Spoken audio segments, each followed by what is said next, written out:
According to a CBS News Nation Tracker poll out Sunday, nearly 2 in 3 Americans think the nation's economy is in good shape, and many credit President Trump. 35% think the president's policies are responsible for the economy's current state. 33% think the policies are somewhat responsible, while 11% believe the president's policies have nothing to do with a positive economy.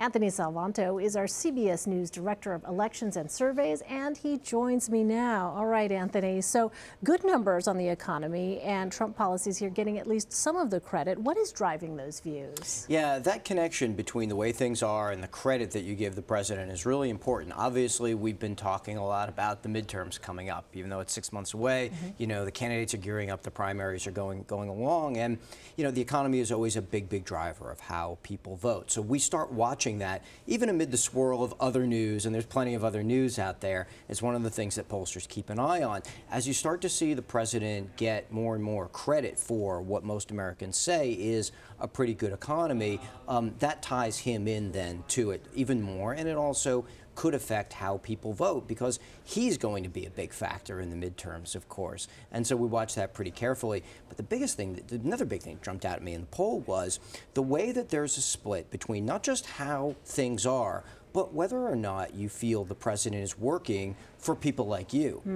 So we asked folks, you know, do you think he's working for big businesses, the wealthy, or working class, the middle class, and people like you?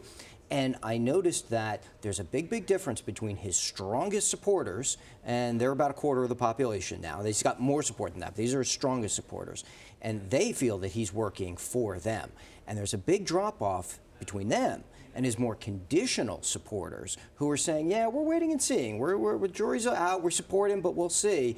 And they are more likely to feel that he's working as much for big business and the wealthy and not as much as for people like them. I think that's a place where we need to watch as the campaigns unfold. Yeah, so how is all of this likely to affect midterms? Well, the president's always sort of on the ballot, if you will, right? He's always part of people's calculus. There's a big part where we ask, you know, are you optimistic going forward, or are you pessimistic? And a lot of folks say that they're unsure. That's a place where I think you'll find argument.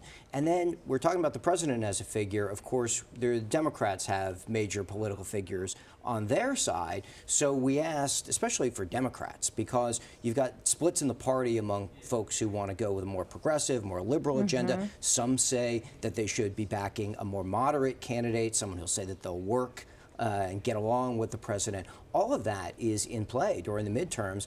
Democrats are pretty split on that. But then when you look at whether they would like a candidate endorsed by someone like Bernie Sanders versus a candidate endorsed by someone like Nancy Pelosi, then Democrats tell you that they're more inclined to go with somebody backed by Sanders.